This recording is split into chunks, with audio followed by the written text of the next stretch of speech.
Ang Pilipinas ngayon.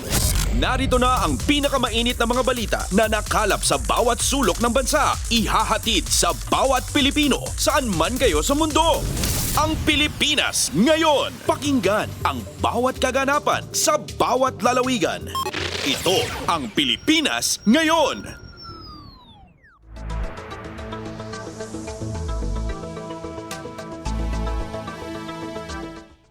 Magandang araw po sa ating mga tagapakinig. Welcome po ulit sa ating programang Ang Pilipinas Ngayon.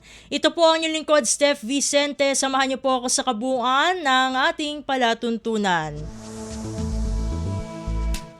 Tulad ng dati, mapakikinggan po ang ulat ng ating mga kapatid na himpilan sa probinsya, ang ating mga segmentong balitang negosyo at kalakalan, balitang sports at balitang artista, maging ang ilan sa mga pangunahing balita mula dito sa ating bansa.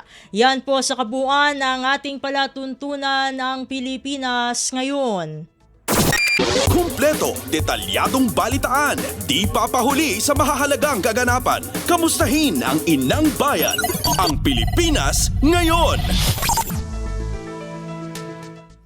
Bago tayo magtungo sa ating balitaan ay magkakaroon muna tayo ng isang panayam dahil magpapatupad ang ating Department of Education o DepEd ng mas istriktong anti-bullying rules sa mga paaralan.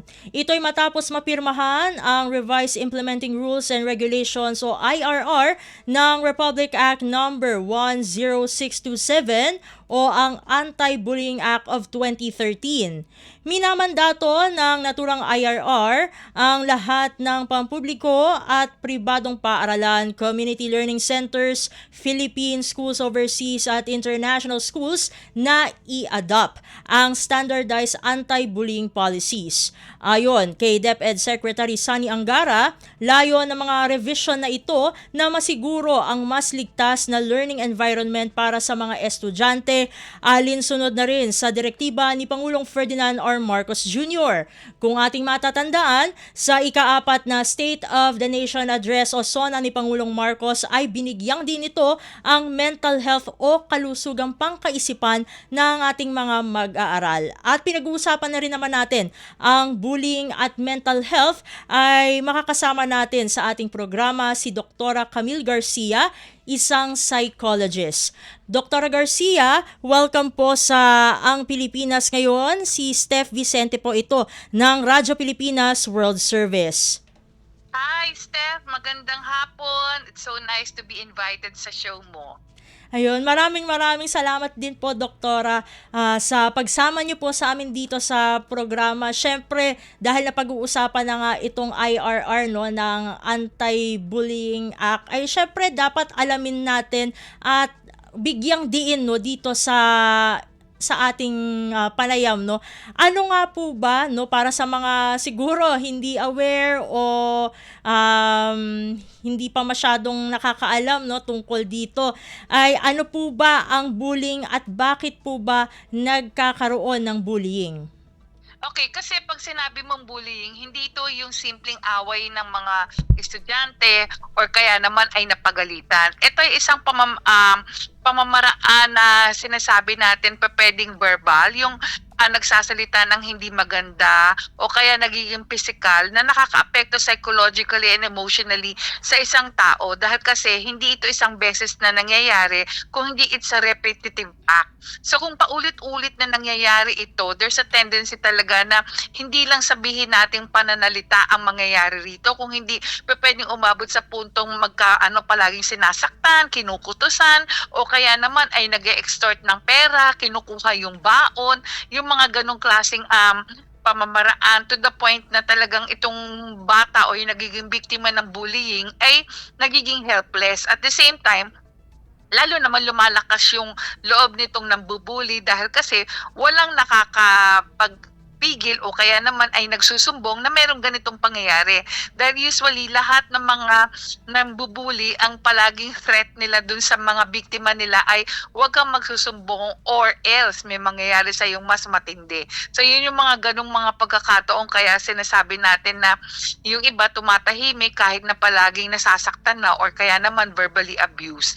And it comes to a point na ayaw nang pumasok ng bata dahil kasi sa sobrang takot. Yun na nga po, no, doktora, 'di ba? Nabanggit niyo kanina na may verbal, may physical abuse, no? Meron pa po ba, no, para sa mga hindi nakakaalam, meron pa po bang ibang klase ng bullying, no, na maaring maranasan ng isang bata sa eskwelahan? Okay, alam nyo, sinasabi natin yan, nakikita natin physically yan, yung mga nananakit na ganyan. Pero umaabot yan sa punto na talagang yung sinasabi natin na cyberbullying. Mm. Ang mahirap, pag umabot siya sa cyberbullying, ni hindi mo alam kung sino yung kaaway mo. Kasi they can use different names, they can involve a lot of people, or mismong ikaw, pag nakita yung may mga videos na ganyan, nababash ka. So the more na talagang nagiging hopeless ka, worthless ka, at saka talagang yung biktima ay will succumb to depression dahil kasi hindi na niya alam kung sino ba tong mga tao na nananakit sa kanya, na seeing itong mga bashing na mga words or kaya talagang hurting words na talagang nakaka-apekto sa pagkatao ng batang ito o yung biktima. Doktora, mabalikan ko lang yung naging tanong ko kanina kasi yun, walang magandang dahilan, no, para i-bully ang isang tao, pero bakit po kaya, no, nagkakaroon ng mga bully? Ano yung mga factors, no, behind sa bullying?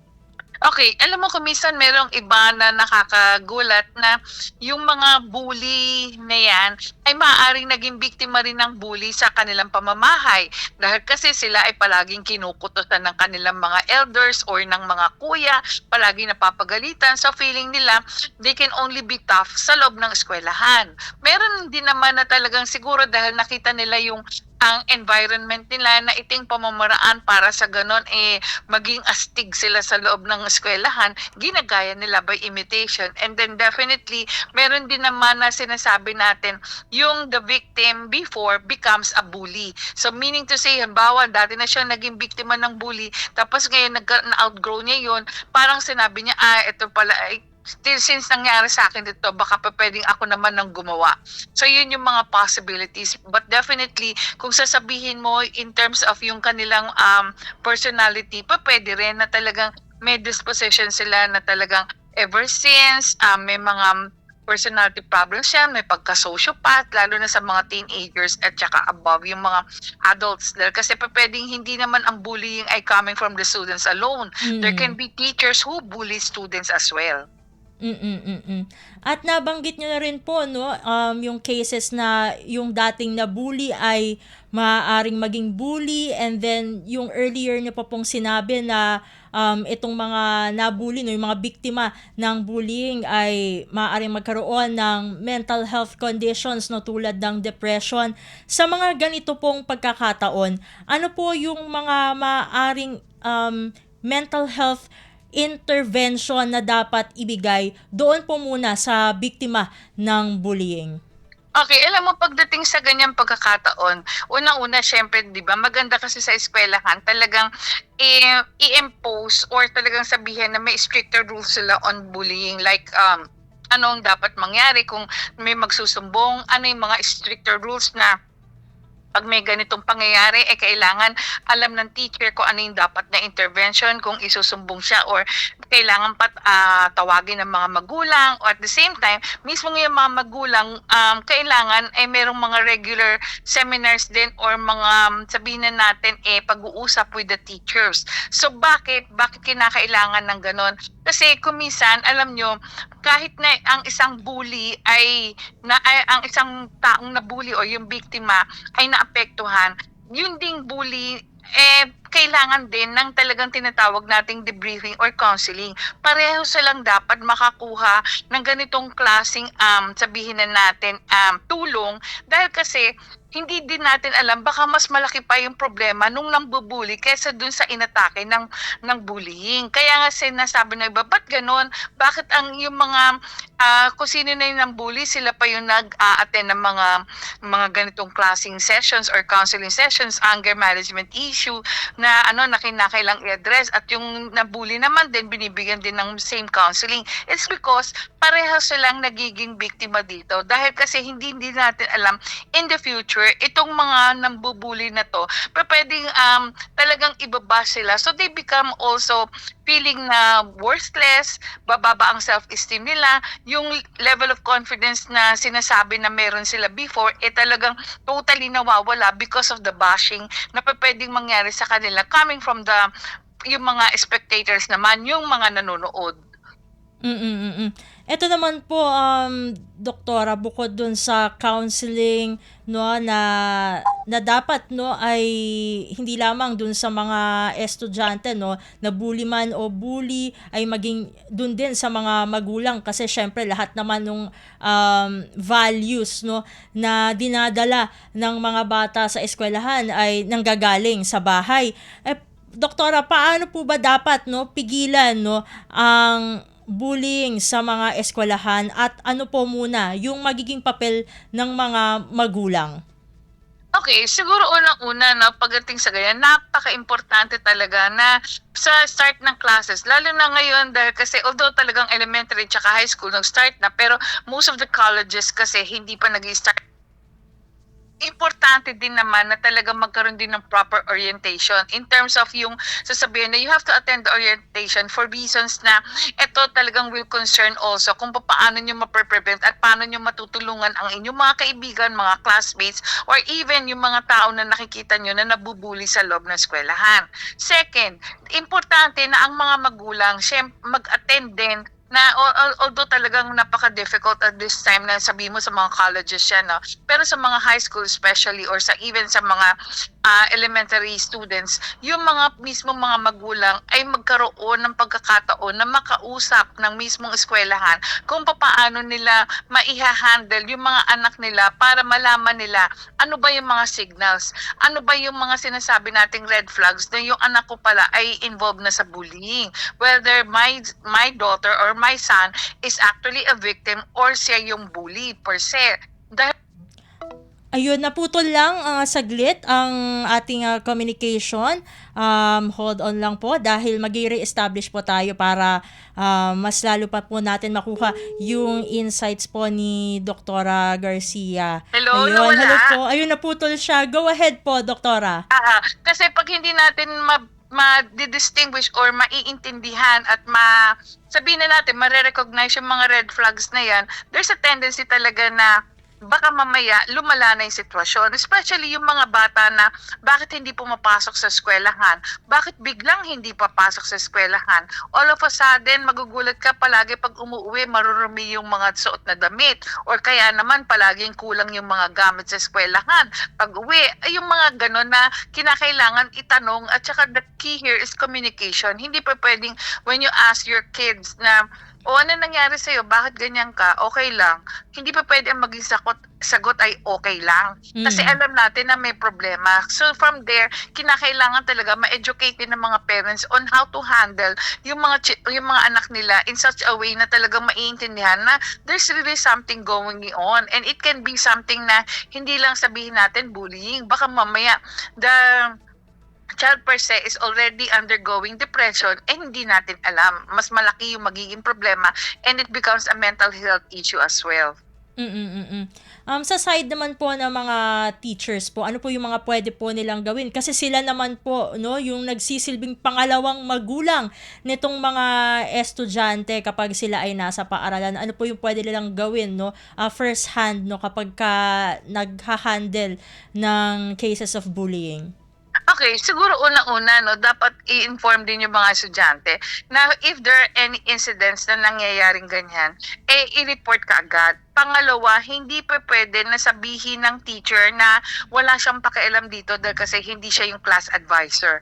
Anybody for that matter, kay teacher ka na substitute ka or isang teacher ka ng isang subject at wala ka advisory class, can be considered na talagang makakatulong para sa mga bata na nabubuli. Second, it also sabihin na natin, magiging maganda na pamamaraan also na yung mga teachers mismo ay magkaroon din ng mga sabihin natin workshop or seminars on how to handle difficult children, difficult students, kung paano na yung ma-encourage sila na palaging papasok at saka at the same time makikita nila na talagang hindi pa pwede na magkaroon ng pagkakataon na ang kakausapin nila isa o dalawang estudyante lang sa loob ng classroom. Kinakailangan more or less maging aware sila not only for yung mga marurunong or yung mga barumbado sa classmate, kung hindi lahat. Kasi baka mamaya yung tahimik, yun talaga yung may mga problema. Kasi kung minsan, I'm pretty sure, napakahirap i-handle na ang isang medyo malaking class tapos hindi mo alam kung ano talaga yung mga nangyayari about these kids at saka siguro mas maganda na open din also ang communication nila para sa ganun ma-detect din kasi kung minsan may mga pagkakataon na hindi natin kailangan maging sobrang stricto paging mga teacher pero hindi rin naman dapat na wala yung professionalism natin pagdating sa pagtuturo or sa pakikipag-usap sa mga estudyante kasi napaka-importante na maintindihan din natin kung ano talaga yung mga concerns ng mga estudyante. At bago ko po kayo pakawalan, Doktora, meron po ba kayo na, kumbaga, panghuling mensahe po para sa ating mga tagapakinig na maaari ngayon ay naging aware sila sa anti-bullying strategies na inyo pong ibinahagi dito sa ating programa? Okay, siguro importante lang na pag sinabi natin, ini-implement natin yung mga bagong estratehiya nito sa mga eskwelahan, it can create a nurturing and inclusive environment wherein yung dapat kasi malaman natin, hindi tinotolerate ang bullying. At saka yung mga estudyante dapat makaramdam na the school as well is a safe and parang supported by the administrators ng eskwelahan na something na hindi sila matatakot. Dahil kasi kung halimbawa, palaging iniisip ng mga magulang din na, ay naku, yung eskwelahan na yan, notorious kasi ang daming mga gang-gang yan. So siguro pagdating sa ganyan, kailangan makagawa tayo ng paraan na yung eskwelahan ay makita nila na it's always also a safe place, gaya ng aking tahanan na pag nandun ako, protektado rin ako. Kasi kung minsan, sometimes it can be something physical na makikita nila na gwardyado yung eskwelahan, may nagmo-monitor. So malaking factor yun na kahit ikaw bilang isang magulang ay makakaramdam din ng safety dun sa pagpasok ng mga anak mo dun sa eskwelahan na yun. And with that, maraming salamat pong muli, Dr. Garcia, sa pagsama nyo po sa aming programang Ang Pilipinas Ngayon. Thank you din, Steph. At nakasama natin para sa paksang anti-bullying strategies, walang iba kundi si Dr. Camille Garcia, isa po siyang psychologist. At dadako na tayo sa ating balitaan.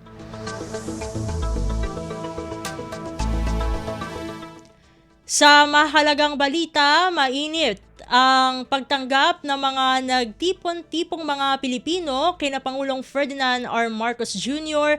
at First Lady Liza Araneta Marcos sa Filipino Community meeting sa New Delhi, India, kagabi na bahagi ng state visit ng punong ehekutibo. Sa mensahe ng Pangulo sa mga Pilipino sa India ay sinabi nitong inaasahang magbubukas ng bagong yugto ang ugnayan ng Pilipinas at India sa pamamagitan ng paglagda ng strategic partnership. Binigyang diin ng Pangulo na ang India bilang ika-4 na may pinakamalaking ekonomiya sa mundo ay target niyang makapagdala ng maraming pamumuhunan at trabaho para sa mga Pilipino. Kaalinsabay nito'y ang paglalahad ng Pangulo ng ilang pangunahing programa ng administrasyon gaya ng pagpapalakas pa ng mga proyektong infrastruktura, kabilang dito ang pagpapalawak ng railway system at karagdagang rolling stock para sa MRT-3, Pamilya Pass 1+3 program at 50% na diskwento para sa seniors, PWDs at estudyante, pagbubukas ng OFW Lounge sa NAIA para sa kaginhawaan ng mga manggagawang Pilipino, at paglulunsad ng e-visa at visa-free entry para sa mga Indian tourists at nalalapit na pagbabalik ng direct flight sa pagitan ng dalawang bansa. These will be complemented soon by the recovery of direct flights led by Air India. We are determined to expand.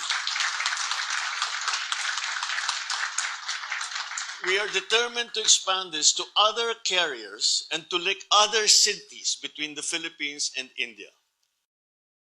Ferdinand R. Marcos Jr. Pasada ng mga balita mula sa Pilipinas para sa mga Pilipino saan man sa mundo. Ang Pilipinas ngayon. Samantala, nais ni Pangulong Ferdinand R. Marcos Jr. na maibitbit pabalik ng bansa ang maraming pamumuhunan at trabaho mula sa state visit ito mula India. Sa talumpati nito sa Filipino Community Event sa Taj Mahal Hotel sa New Delhi, inihayag ng punong ehekutibo na hindi lamang makikipag-ugnayan ang delegasyon ng Pilipinas sa pamahalaan ni Prime Minister Narendra Modi kung hindi pati na rin sa pinakamalalaking kumpanya sa India. Sinabi ni Pangulong Marcos na isang napakalaking bansa ang India at napakalawak aniya ng mga larangan kung saan maaaring kapwa makinabang ang Pilipinas at India. Bukod sa aspekto ng kalakalan, binigyang diin din ng Pangulo ang mas matatag pang kooperasyon sa pagitan ng dalawang bansa, partikular sa larangan ng kalusugan, turismo at depensa. The coming days, our delegation will be engaging not only the government of Prime Minister Modi, but also India's biggest enterprises. We would like to see them invest more and generate more jobs back home. Pangulong Ferdinand R. Marcos Jr. Kumpleto, detalyadong balitaan, di papahuli sa mahahalagang kaganapan. Kamustahin ang inang bayan, ang Pilipinas ngayon. Sa kaugnay na balita, relasyon ng mga sundalo ng India at Pilipinas pinagtibay sa katatapos na maritime cooperative activity sa West Philippine Sea. Ang detalye ng balita ihahatid sa atin ni J. Mark Dagala. Kapwa ay pinamalas ng Pilipinas at ng India ang pagkakaisa at pagtutulungan sa pagbuo ng matatag na alyansa. Ito ang pinagtibay ng dalawang bansa sa katatapos pa lamang na maritime cooperative activity sa pagitan ng dalawang bansa sa West Philippine Sea. Dito nagpalitan ang Philippine at Indian Navy sa mga kaalaman at kasanayan, gayon din ang mga taktikang pangdepensa. Kabilang sa mga itinampok dito ay ang air defense exercise, maneuvering exercise, replenishment at sea screening exercise, over the horizon targeting at iba pa. Sa kailaliman naman ng gabi, isinagawa ng mga barko ng India at Pilipinas ang anti-surface warfare exercise. Matapos ito, unti-unti nang pumorma ang mga barko ng Pilipinas at India para sa isang makasaysayang formation. Nang magkalapit na mga barko, sumaludo at nagwagayway ang bawat navy ng mga sakay nito at tuluyan na naghiwa-hiwalay hudyat ang pagtatapos ng pagsasanay ayon sa Armed Forces of the Philippines. Ang pagsasanay na ito ang magpapatibay sa pagtutulungang militar ng dalawang bansa at umaasa silang masusundan pa ito sa hinaharap. Mula dito sa West Philippine Sea, para sa Bagong Pilipinas, J. Mark Dagala, Radyo Pilipinas, Radyo Publiko. Pasada ng mga balita mula sa Pilipinas para sa mga Pilipino saan man sa mundo. Ang Pilipinas ngayon. Samantala, inihayag ng Malacanang na pag-uusapan ni na Pangulong Ferdinand R. Marcos Jr. kasama ang mga miyembro ng kanyang gabinete ang rekomendasyon na itaas ang taripa sa mga inangkat na bigas at pansamantalang suspendihin ang lahat ng rice imports. Ayon kay Communications Secretary Dave Gomez, inirekomenda ng Department of Agriculture o DA na taasan ang taripa sa imported rice at pansamantalang ipahinto ang importasyon para maprotektahan ang mga lokal na magsasaka. Sinabi ni Secretary Gomez na pagpupulungan nito ang usapin na ito sa India sa sidelines ng pagbisita ni Pangulong Marcos. Kumpleto, detalyadong balitaan, di papahuli sa mahahalagang kaganapan. Kamustahin ang inang bayan, ang Pilipinas ngayon.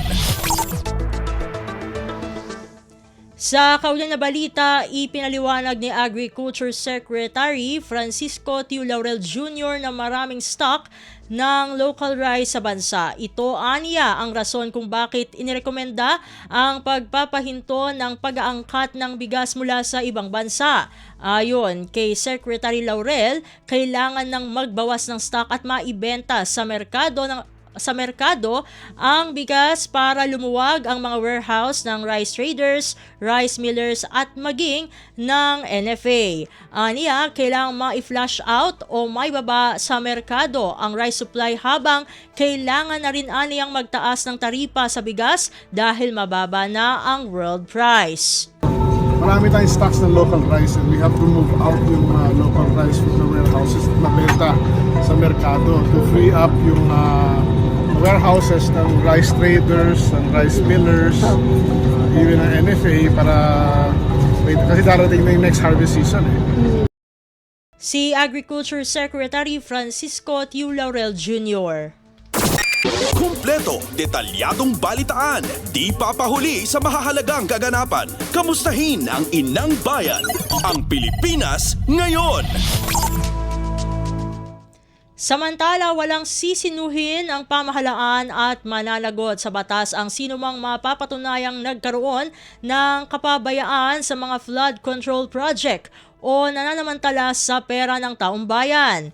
Binigyang din ito ni Pangulong Ferdinand R. Marcos Jr. sa kanyang ikatlong episode ng kanyang podcast. Iginit ng Pangulo na kahit pa kaalyado niya sa politika, kung mapapatunayang nagpabaya o nananamantala, hindi ito palulusutin ng administrasyon. Meron dapat naman managot dahil sa dinadaanan na hirap na dinadanas ng ating mga kababayan. They have to be told who is responsible and somebody has to answer for their suffering. Paano ho kung kaalyado ninyo? Sorry na lang. Hindi na kita kaalyado kung ganyan ang ginagawa mo. Ayaw na kitang kaalyado. Pinatutukoy ng Pangulo kung ano sa mga flood control project ang hindi tapos, mababa ang kalidad o ghost project lamang. Aniya, agad itong isa sa publiko para mapapanagot sa taong bayan ang mga korap, nagpabaya o ng abuso. Pasada ng mga balita mula sa Pilipinas para sa mga Pilipino saan man sa mundo. Ang Pilipinas ngayon. Sa kaugnay na balita, tiniyak ni Pangulong Ferdinand R. Marcos Jr. na mananagot sa gobyerno ang pribadong kumpanya na sangkot sa maanumalyang flood control projects. Ayon kay Pangulong Marcos, nasa kanila na ang mga pangalan ng kumpanya at dapat silang magpaliwanag kung paano nila ginastos ang pondo para sa proyekto. We already have some names that are coming up that will be, first of all, corporations that mga contractor na talagang kitang-kita na hindi magandang trabaho nila. So, we will put them on a blacklist. Hindi na sila pwedeng magkontrata sa gobyerno. Si Pangulong Ferdinand R. Marcos Jr. Kumpleto, detalyadong balitaan, di papahuli sa mahahalagang kaganapan. Kamustahin ang inang bayan, ang Pilipinas ngayon.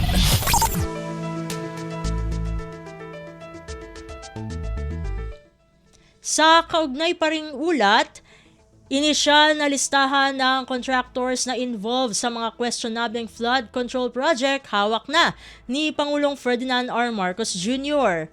Pag-blacklist at pagsasampa ng kaso sa mga ito, asahan na ayon sa Pangulo. Ang kabuang ulat ihahatid naman sa atin ni Raquel Bayan. Naglulutangan na ang mga pangalan ng mga kumpanya at kontraktor na involved sa mga flood control project na ayon kay Pangulong Ferdinand Marcos Jr. Kitang-kita naman na hindi maganda ang trabaho. Payag ito ng Pangulo kasunod ng hininging listahan sa DPWH ng mga flood control projects sa nakalipas na 3 taon upang mapapanagot ang mga nasa likod ng substandard, hindi na kumpleto o ghost project at yung mga nanamantala lamang sa pondo ng taong bayan. Sa unang bahagi ng ikatlong podcast ng Pangulo, sinabi nito na inaasahan na niyang madadagdagan pa ang mga pangalang ito sa oras na maisa publiko na ang listahan, lalo't ang taong bayan na anya ang kukumpirma kung nakikita o nararamdaman ba nila sa kanilang lugar ang mga flood control project na nakatala sa listahan. Ayon sa Pangulo, pagpapabilang sa blacklist ang unang maaasahan ng mga contractor na ito upang hindi na sila muling makakuha ng proyekto sa gobyerno. Pagtitiyak ng Pangulo, kakasuhan ng mga mabibigong maipakita kung saan napunta ang pondo ng taong bayan. Sabi ni Pangulo Marcos, pasensyahan na lamang at wala siyang sisinuhin, kaalyado man niya o hindi, dahil kailangan managot ang mga nagkulang sa taong bayan. They know who they are.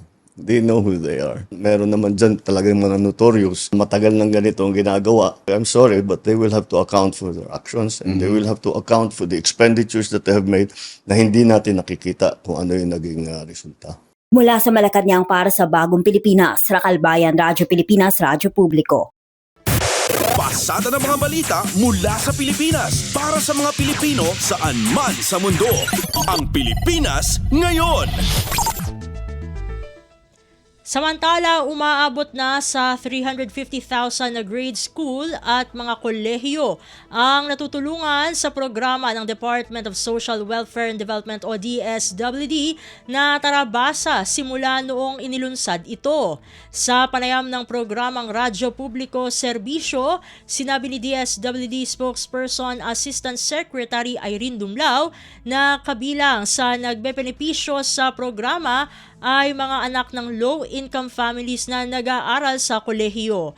Sa nasabing programa ay mabibigyan ng financial assistance ang mga benepisyaryo kapalit ng pag-tutor sa mga ito o pag-tutor ng mga ito sa mga grade school at kolehiyo na ring mangangailangan ng tutorial.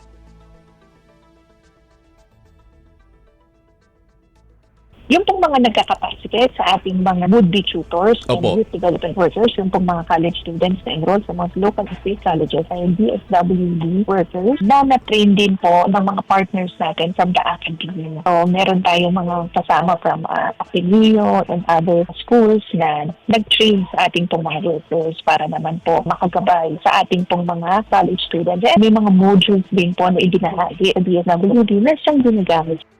Sinabi naman ni Asek Dumlao na nakipag-ugnayan na rin ang kanilang ahensya sa mga lokal na pamahalaan sa pag-alalay sa mga nasa kolehiyong nangangailangan ng tulong pinansyal. Ito'y upang masolusyonan ang pagkakaroon ng dropouts at magtuloy-tuloy ang pag-aaral ng mga ito. Ayon kay Asek Dumlao, isa sa dahilan ng paghinto sa pag-aaral ay ang kakulangan sa pang-aral. Kaya nga po pumapasok si DSWD para matulungan sila by providing them financial assistance. But at the same time, sila pong ay nakakatulong din sa pagpapabuti ng ating pong bansa. At gaya nga ng nabanggit ko, sila ay nakakatulong sa paggagabay sa mga bata, lalong-lalo na din sa mga hirap pa magbasa para naman po mag-improve rin yung kanyang reading literacy and gumanda rin yung kanilang performance sa pag-aaral. Si DSWD spokesperson, Assistant Secretary Irene Dumlao. Kumpleto, detalyadong balitaan, di papahuli sa mahahalagang kaganapan. Kamustahin ang inang bayan, ang Pilipinas ngayon. Sa iba pang mga ulat, transparency sa media, tiniyak ng bagong tagapagsalita ng Department of Foreign Affairs o DFA. Ang detalye ng balita ihahatid sa atin ni AJ Ignacio.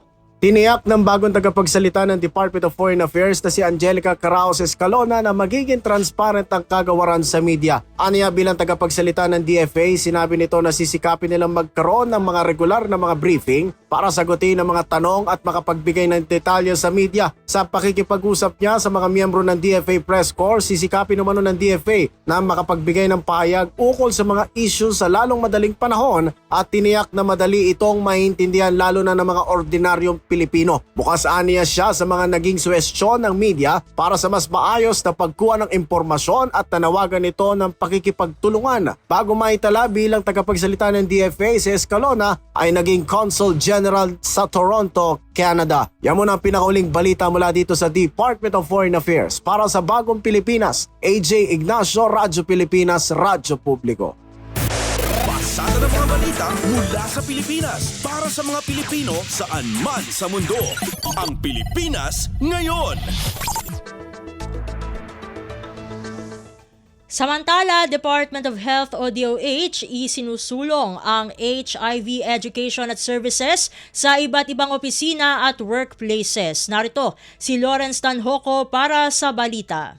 Base sa datos ng 2025 Quarter 1 HIV and AIDS Surveillance of the Philippines Report, mula Enero hanggang March 2025, isa sa bawat 2 tao ang na-diagnose ng HIV mula sa working population na nasa edad 25 to 34 years old. Malaki ang oras na ginugugol ng mga manggagawa sa mga opisina o workplace, kaya layo ng DOH na maabot ang mga opisina at iba pang workplaces para maisulong ang kampanya kontra HIV. Parte sa kampanyang ito ang pagbibigay ng libreng condoms, lubricants and pre-exposure prophylaxis, HIV testing at edukasyon sa pagsunod ng antiretroviral therapy kung sakaling magpositibo sa HIV. Mayroong 305 DOH designated HIV care facilities sa bansa na handang magbigay ng mga serbisyo para sa HIV prevention, maging ang gamutan ng persons living with HIV. Ayon kay Health Secretary Teodoro Herbosa, ang HIV ay nanatiling isa sa pinakapangunahing isyong pangkalusugan sa bansa. Kailangan mas mapaigting ang kampanya nito at serbisyo para sa HIV sa pampubliko at pribadong sektor, kasama na rin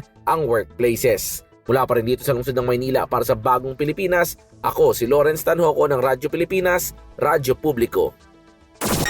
Kumpleto, detalyadong balitaan, di papahuli sa mahahalagang kaganapan. Kamustahin ang inang bayan, ang Pilipinas ngayon.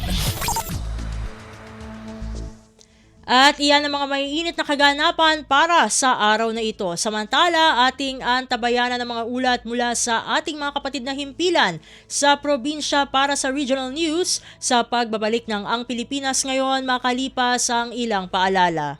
Uy, nabiktima ka na ba ng fake news sa panahon ng digital media? Learn how to spot fake news. Check the source. Kung di legit, dapat magduda. Check the purpose. Informative or troll post at clickbait lang. Check the ownership. Mapagkakatiwalaan ba ang pinagkukuhanan nito? Check the time and date. Baka naman outdated na yung news na yan, ha? SPOT. Together, let's spot fake news. Tiyakin ang katotohanan, fake news ay labanan.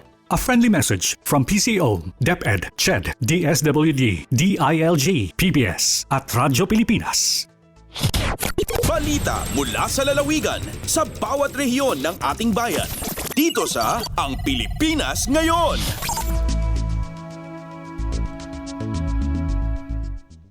Nagbabalik na po ang ating programang Ang Pilipinas Ngayon at narito na ang bugson ng ating mga regional news. Dumako muna tayo sa Luzon.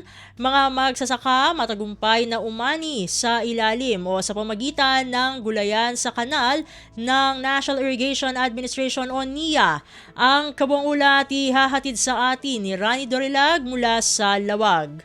Nagapit dagiti kameng ti Irrigators Association kadagiti mulada iti igid ti irigasyon iti umuna a distrito ti probinsya ti Ilocosur. Daytoy bagam mo ti Ilocosur Irrigation Management Office kalpasan a nagbaligi ti gulayan sa kanal iti National Irrigation Administration. Babaen ti nasa ong inisyatiba tiniya kastamet ken ni Presidente Ferdinand R. Marcos Jr. ket natungpal dagiti mannalon daytoy gaputa nakaapit da anailako iti merkado. Agraman ti panakaipay ti umiso a nutrisyon iti pamilya dagitoy. Naimula dagiti nagduduma ang natengkas iti tarong, okra, sitaw, marunggay, ken dadumapay a nateng. Gapo iti nasa nga tignay ti Irrigators Association ket naiget a suportaran met ti NIA Isimo nga idadawluan ni Acting Division Manager Engineer Adrian Pahulas. Mula Radyo Pilipinas Lawag, Rani Durilag para sa Radyo Pilipinas World Service. Balita mula sa lalawigan sa bawat rehiyon ng ating bayan. Dito sa Ang Pilipinas Ngayon. Inyong napakinggan ang ulat ni Rani Dorilag mula sa Lawag.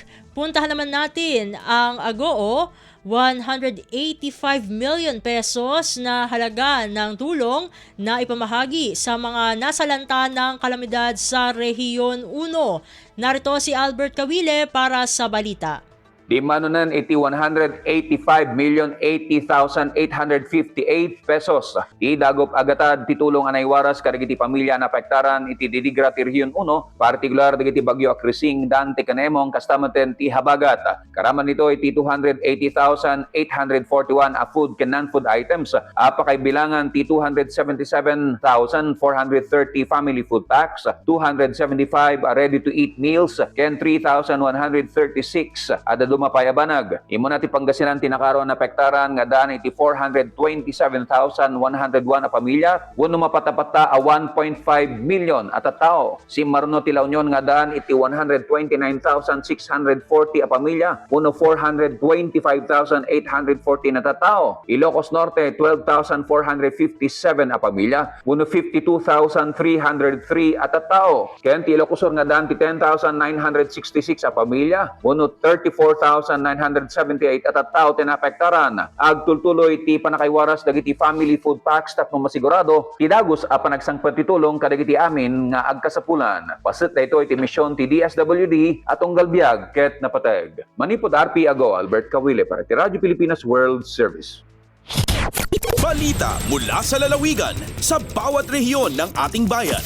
Dito sa Ang Pilipinas Ngayon. Inyong napakinggan ang ulat ni Albert Kawile mula sa Agoo. Dakoy naman natin ang rehiyon ng Kabisayaan. Department of Social Welfare and Development o DSWD sa Region 8 na mahagi ng emergency relief assistance sa mga pamilyang biktima ng sunog sa Tacloban City. Ang detalye ng balita ihahatid sa atin ni Dayan Camplon mula sa Borongan. Ang Department of Social Welfare and Development Regional Field Office 8 or DSWD 8 inagpadangat hin family food packs or FFPs nga non-food items or NFIs nga na mga biktima han fire incident nga nahitabo sa Barangay 97, Cabalawan, Tacloban City. Inabot ha total nga 183,311.60 pesos ang kabugusan nga kantidad han relief goods. Lakip na din hiyan family kits, kitchen kits, hygiene kits, sleeping kits nga bottled water. Adto na hipandistribuer agud makabulig, makasustener ha inadlaw nga panginabuhian han mga apektado nga pamilya. Ang ahensya nagpapabili nga committed ha pagmonitor ha nagpapadal nga recovery efforts agud masiguro nga mga apektado nga pamilya in mga karawat han asistensya samtang hiray nagtitikang hiton proseso han panibag-o nga panginabuhi. Tikang diriha syudad han Borongan, Dayan Camplona para Radyo Pilipinas World Service. Balita mula sa lalawigan sa bawat rehiyon ng ating bayan. Dito sa Ang Pilipinas Ngayon. Inyong napakinggan ang ulat ni Dayan Camplon mula sa Borongan. Dumako naman tayo sa Sogod. Mga child development workers sa bayan ng Silago, Southern Leyte, isinailalim sa Infant Toddler Early Development Program Orientation.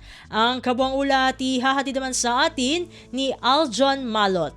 Nagtigom ang mga child development worker kon CDW sa Silago, Southern Leyte. Kinaron sa pagpahigayon og orientasyon ug pagbansay kabahin sa Toddler Early Development kon ITED program sa panguna sa Municipal Social Welfare and Development Office kon MSWDO. Matod sa MSWDO, tinguha sa kalihukan ang pagpalig-on sa kapasidad sa matag CDW ug pagsangkap kanila sa mga mahinungdanong kahibawo sa pagdumala sa mga bata. Dilakbitan usab sa mga tigom ang kabahin sa professional decorum ug personal hygiene. Di na kadawat ang matag CDW ug hygiene kit gikan sa lokal nga panggamhanan. Mahinumduman nga ang Silago ang labing unang lungsod sa Southern Leyte nga naglusad sa Infant Toddler Early Development Program niadtong buwan sa Enero niining tuiga. Gikan sa Sogod, Southern Leyte, Aljon Malot para sa Radyo Pilipinas World Service.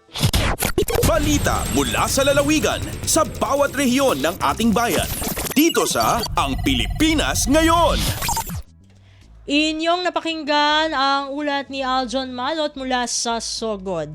Dakoy naman natin ang Mindanao, mga lokal na disenyo ng mga evening gown na gawa ng mga designers mula Cagayan de Oro City, ibinida sa Miss CDO pageant. Ang detalye ng balita ihahatid sa atin ni Kokoy Medina mula sa Cagayan de Oro.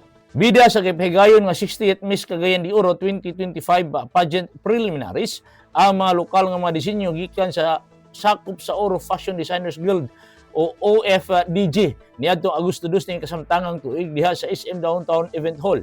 Mapasigrabuhong mirampa ang 12 ka mga kandidata sa Miss Cagayan de Oro sa ilang tagsa-tagsa ka swimsuit o evening gown nga gigama sa mga local designers nga gikan sa OFDG o pageant house gikan usab sa Erica Showline PH ato sa swimsuit and evening gown competition. Diin ang resulta i-anunsyo sa Grand Coronation Night. Ang 68th Miss Cagayan de Oro ugot nga gisuportahan ni Mayor Rolando Clarks Oy isip chairman usab sa Higala Festival Committee nga nahimong usa ka mga core events alang sa month-long celebration sa bulan sa Agosto alayon sa kapistahan ni Senior San Agustin ang patron sa Cagayan de Oro. Atol sa maong programa gitunol usab ang nagkadayang mga corporate awards nga nasakmit sa mga kandidata. Unya sa Agosto 23 atol sa Grand Coronation Night masayran 15 sa 12 ka mga kandidata ang makasakmit sa korona og titulo isip 60th Miss Cagayan de Oro. Gikan din sa dakbayan sa Cagayan de Oro Kokoy Medina para sa Radyo Pilipinas World Service. Balita mula sa lalawigan sa bawat rehiyon ng ating bayan. Dito sa Ang Pilipinas Ngayon. Inyong napakinggan ang ulat ni Kokoy Medina mula sa Cagayan de Oro. Puntahan naman natin ang Zamboanga. Mga residente sa Dapitan City nagsagawa ng mangrove planting sa pakipagtulungan sa DNR. 100 mangrove seedlings na itanim sa naganap na aktibidad. Narito si Bless Eboyan para sa balita. Isip pag-obserba sa International Mangrove Day, ang mga residente sa Baili Mango sa lungsod sa Dapitan, Zamboanga del Norte, nagtanom og usa ka gatos ka piapi mangrove seedlings ug nakatigom og 28 ka kilo sa basura gikan sa mismong aktibidad. Ang kalihukan gipahigayon o gitambungan sa mga partisipante gikan sa Philippine Coast Guard, PNP Maritime, Senro Pinian, Protected Area Management Office sa Talisay ug student interns gikan sa Jose Rizal Memorial State University Katipunan Campus ug Mindanao State University Naawan Campus. Kining aktibidad kabahin usab sa pagsaulog sa National Disaster Resilience Month nga adunay tema nga kumikilos para sa kahandaan, kaligtasan at katatagan nga nagtumong sa pagpalig-on sa proteksyon sa baybayon pinaagi sa mangrove planting o coastal cleanup. Human sa kalihukan ang Senro Pinian Coastal Resources Management Unit ug ang Dapitan City Marine Protected Area Network nagmugna og information drive kabahin sa ecological role sa mangroves sa pagprotekta sa mga komunidad batok sa mga storm surge, makwaan ang coastal erosion ug pagsuporta sa marine biodiversity. Gikan diri sa Radyo Pilipinas Zamboanga, kini si Bless Iboyan para sa Radyo Pilipinas World Service. Balita mula sa lalawigan sa bawat rehiyon ng ating bayan. Dito sa Ang Pilipinas Ngayon. Inyong napakinggan ang ulat ni Bless Eboyan mula sa Zamboanga. Dumako naman tayo sa Iligan. Bangsamoro Autonomous Region in Muslim Mindanao nagsagawa ng isang public hearing para sa estado ng mga programa para sa rehabilitasyon ng Marawi. Ang detalye ng balita ihahatid naman sa atin ni Alwidad Bashir. Nagpahigayon og usa ka pampublikong pagdungog ang Bangsamoro Autonomous Region in Muslim Mindanao o BARM kabahin sa kasamtangang kahimtang sa mga programa alang sa rehabilitasyon sa Marawi City ug sa pagbangon sa mga internally displaced persons o IDPs. Gipanguluhan kini ni Member of the Parliament MP Said Shaik. Gitambungan usab kini sa ubang mga importante nga opisyal sama ni Deputy Chief Minister Ali Sulaiman, MP Amir Zakaria Rakim ug MP Rashid Adyong. Uban usab ang mga grupo gikan sa nagkalaing-laing sektor. Tumong sa maong kalihukan ang pagkolekta sa mga hunahuna, reaksyon o mga sugyot o feedbacks gikan sa mga IDPs o gikan usab sa mga sektor nga mitambong arong makatabang sa hingpit nga mga pagbangon sa mga biktima sa displacement nga resulta sa Marawi Siege ni adtong tuig 2017. Gipasiugda nga prioridad sa maong buhatan nga paminawon ang tingog sa mga IDPs.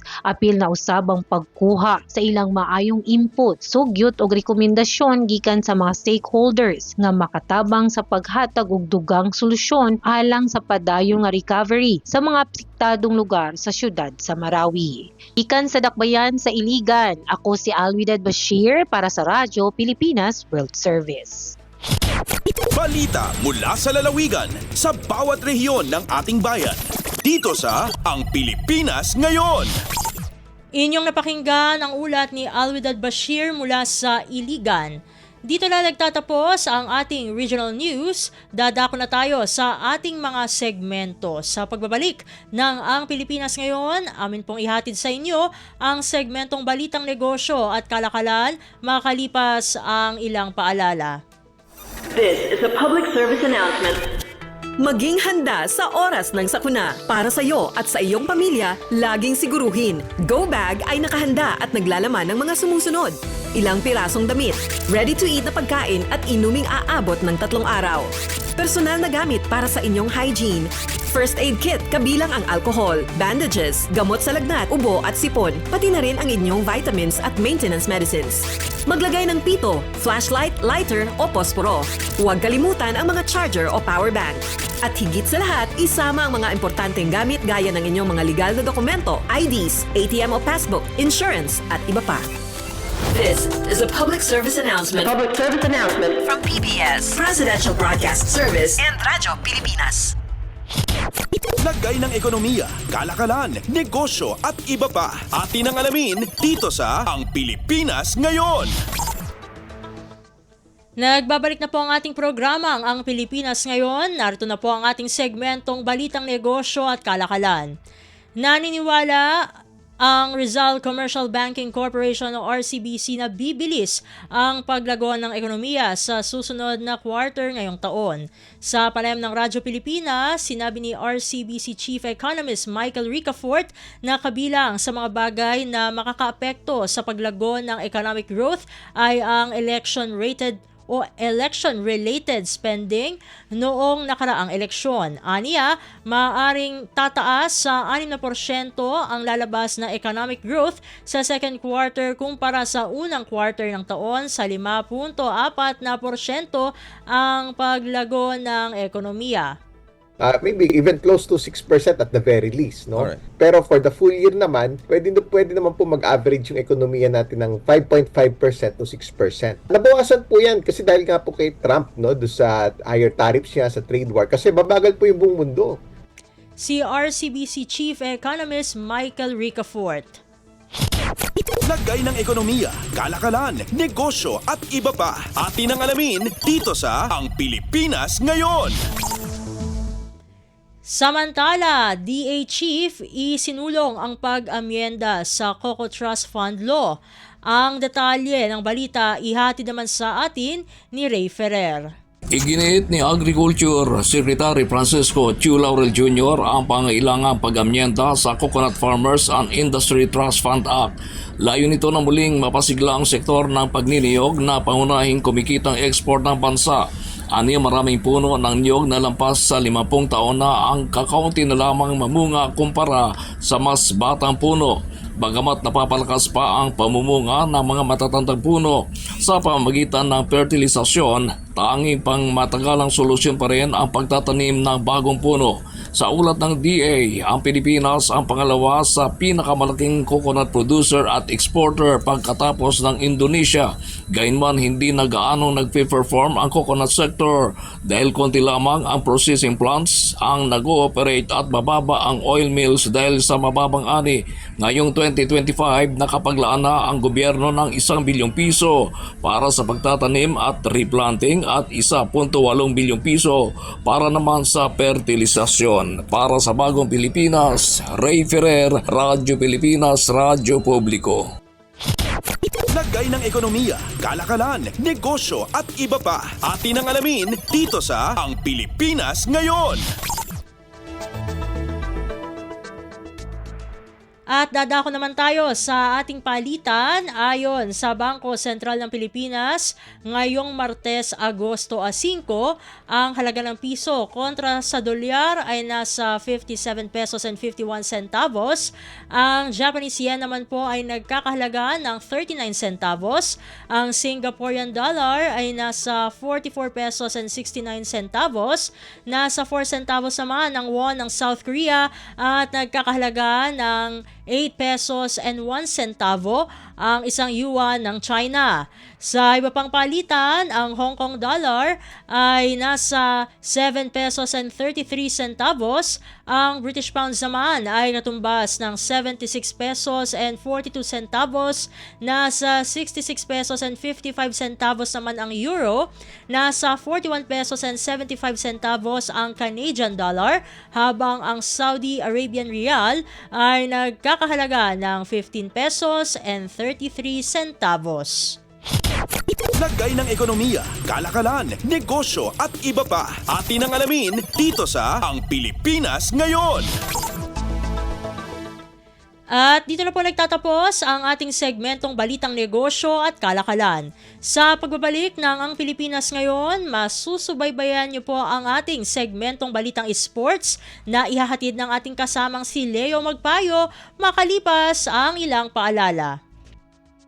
Alagang Amoso mula sa Associated Marine Officers and Seamen's Union of the Philippines. Hatid ay kaalaman tungkol sa mga serbisyo para sa ating mga seafarers. Tatalakay sa kanilang mga benepisyo at karapatan. Pag-uusapan ang kanilang kalagayan at ilalatag ang iba pang mahahalagang programa na bunga ng pagtutulungan ng pamahalaan at iba't ibang ahensya. Alagang Amoso. Kasama si Camille Simbulan tuwing Sabado dito sa Radyo Pilipinas World Service.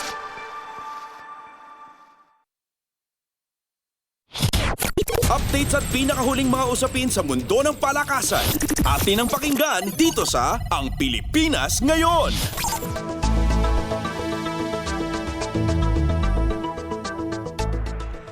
At nagbabalik po ang ating programang Ang Pilipinas Ngayon. Samantala, narito naman po ang sports balita. Pinangalanan ang Meralco Bulls bilang kinatawan ng PBA sa 2025 to 2026 East Asia Super League o EASL na nagmamarka ng ikatlong beses na ang prangkisa ang lumahok sa Regional Club Tournament. Unang naglaro ang Meralco sa EASL ay noong taong 2023 kasama ang isa pang koponan ng PBA na Token Tex.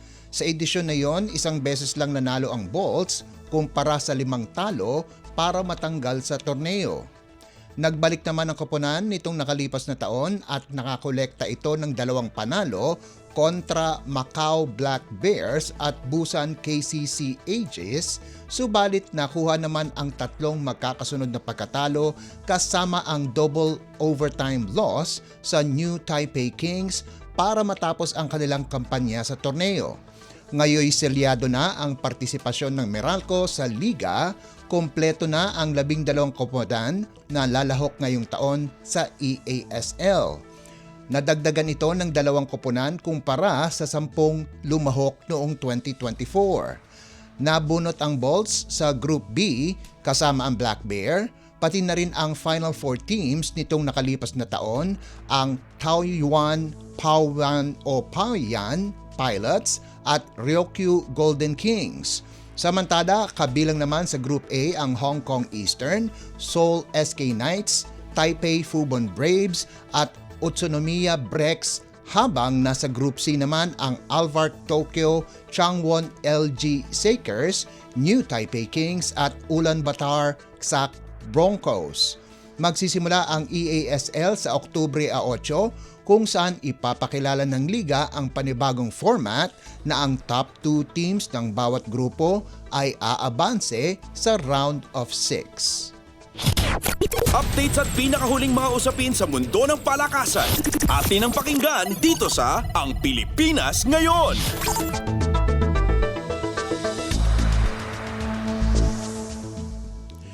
Pagkalipas ng 4 na dekadang suot ang uniforme ng pula at puti, nagbabalik si Alan Caidic sa kanyang alma mater para bigyan ng inspirasyon ang kasalukuyang mga player ng University of the East Red Warriors Men's Basketball sa isang meet and greet na ginanap sa Lucio Tan Gymnasium sa UE Manila. Nakikita ni Caidic ang pagiging isa sa pagitan ng nakaraan at mga kasalukuyang Red Warriors bilang isang malakas na pundasyon para sa isa na namang titulo at isa sa maliwanag na senyales na handa na ang UE na bumalik sa forma na pagiging kampyon. Pinunto ng 3-time UAAP champion na ang season 88 ay magandang tsansa para sa UE na matapos na ang kanilang tagtuyot sa titulo. Naalala ni Kaidik na noong kapanahunan nila, ang mga aspiring player ay kailangan munang mag-tryout para makuha ng koponan dahil walang proseso sa pag-recruit noong panahon na yon.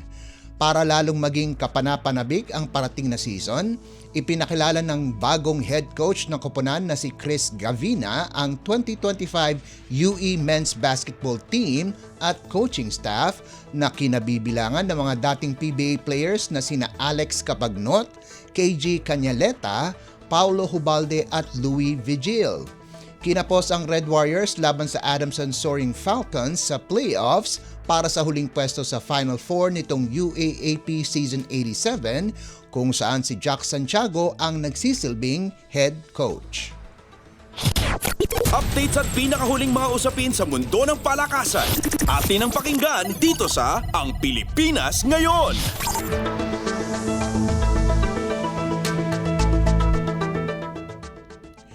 Pinakawalan na ng rain or shine ang kanilang rookie na si Francis Escandor at veteranong player na si Mark Borboran bilang parte ng plano ng koponan para palakasin ang kanilang lineup para sa darating na ika-50 anibersaryo ng PBA. Naglaro si Escandor sa kanyang freshman season sa Elasto Painters bilang second round pick ng prangkisa nitong nakaraang rookie draft habang tinapos ni Borboran ang kanyang pamamalagi sa koponan sa loob ng 8 taon. Umalis ang dalawa pagkaraang pumirma ng 2 taong kontrata si Stanley Pringle bilang unrestricted free agent. Nagpakita ng pangako si Escandor sa maiksi niyang paglalaro sa rain or shine, subalit hindi ito bumagay sa rotasyon ng Elasto Painters. Samantala sa pagpapaalis kay Borboran, nawalan na naman ng veterano ang koponan kung saan natitira na lamang sa mga may malalim na eksperyensya ay sina Gabe Norwood, Bo Belga at Pringle. Bilang first round pick noong 2008 draft, ang produkto ng University of the East na si Borboran ay kinuha ng rain or shine noong 2017 sa isang trade mula sa Phoenix para kay Jeff Chan. Updates at pinakahuling mga usapin sa mundo ng palakasan. Atin ang pakinggan dito sa Ang Pilipinas Ngayon.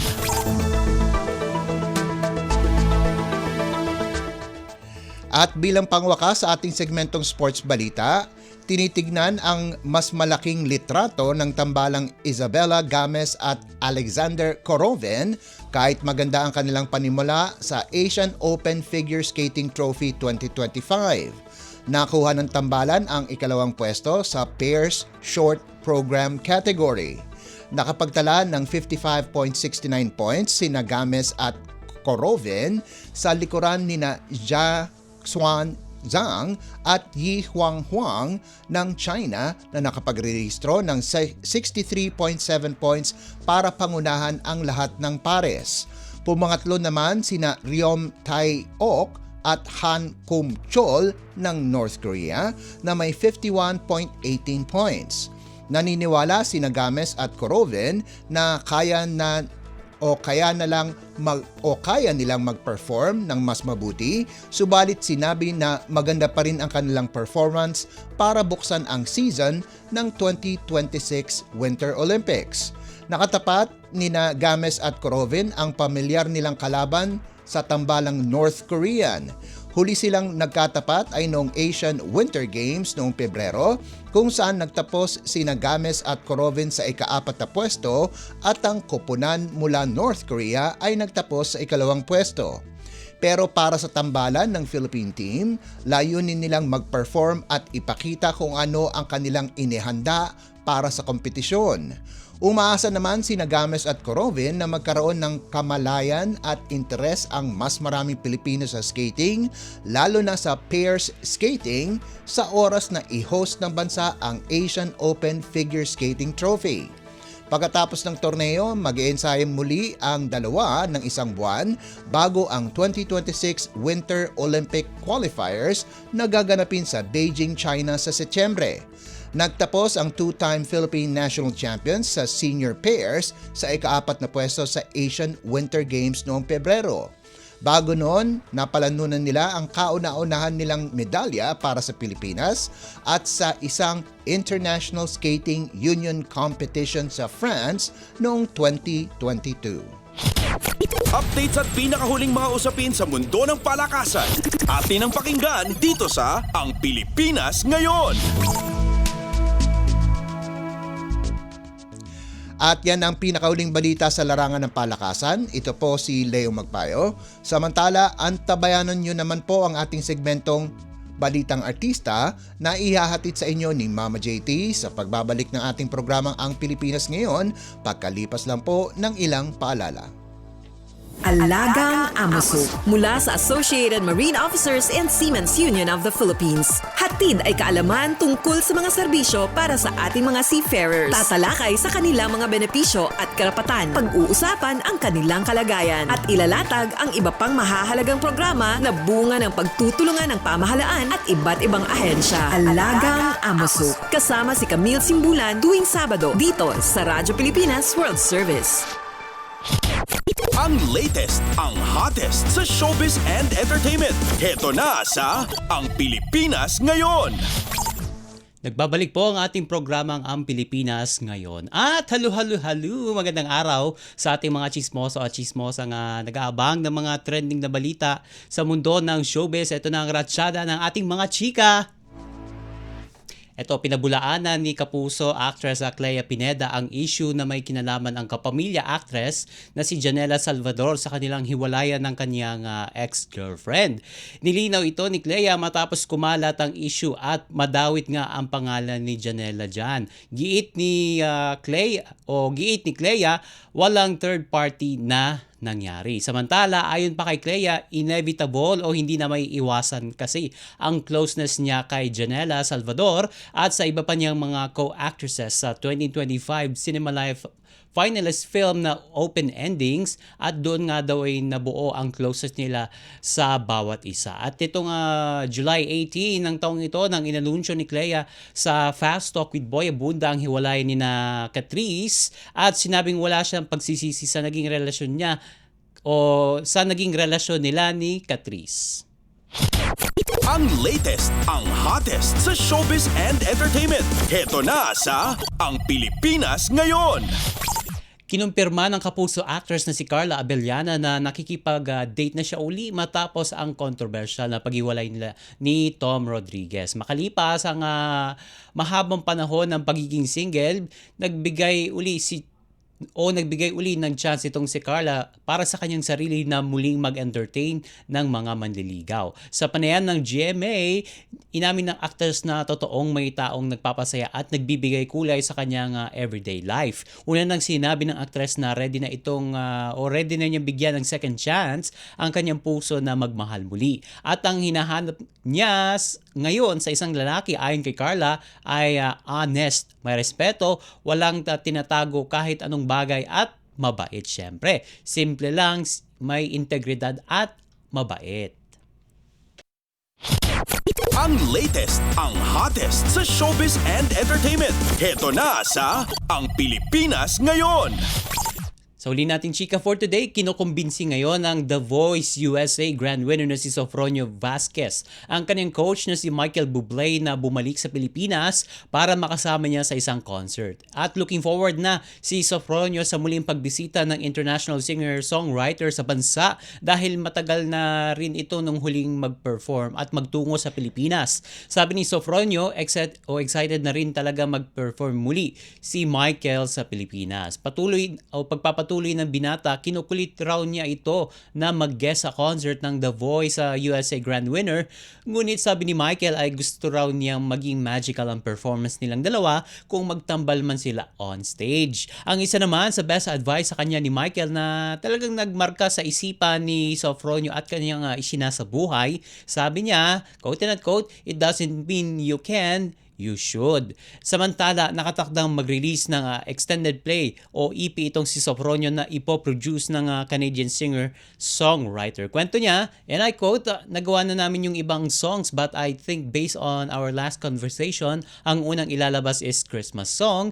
It's a duet Christmas song with me and him and we're doing English-Tagalog song. Yan ang pagbabahagi ni Sofronio. At eto, may song collaboration din siya with David Foster and Paul Anka. Bukod pa sa kinocompose ngayon na ngayong kanta ni Michael para sa kanya.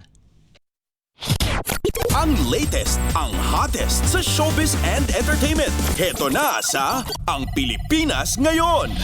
And OMG, wala na tayong sapat na oras para sa ating balitang artista. Maraming salamat mga kachismis sa pakikinig sa aking mga chika for today. Ako po si Mama JT para sa Radyo Pilipinas World Service. Nagbabalik na po si Steph Vicente.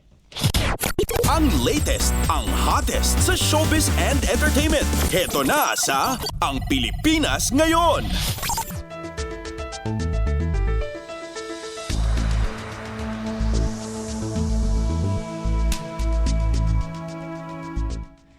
Inyo pong napakinggan ang segmentong Balitang Artista. Yan po ang kabuuan ng ating programa para sa araw na ito. Samantala, magpapasalamat na tayo sa ating mga nakasama sa studio na si Milo Jonella, Susan Aison, Hiro Lucero at Anthony Pimentel.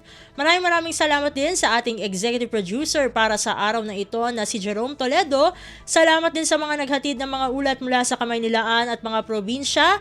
Pinasasalamatan din natin ang naghatid sa atin ng segmentong Balitang Sports na si Leo Magpayo at ng segmentong Balitang Artista na si Mama JT. At syempre, maraming salamat sa ating station manager na si Mr. Ray Sampang. Maraming salamat po hanggang sa susunod na edisyon ng ating palatuntunan. Huwag kalimutang mag-like, mag-follow at mag-subscribe na sa mga social media account o page ng Radyo Pilipinas World Service upang maging laging updated sa mga mahalagang balita. Ito pong muli ang inyong lingkod, Steph Vicente. Mabuhay po tayong mga Pilipino. At yan ang Pilipinas Ngayon. Muling samahan sa parehong oras at alamin ang pinakahuling mga kaganapan at balita saan man kayo naroon. Ang Pilipinas Ngayon.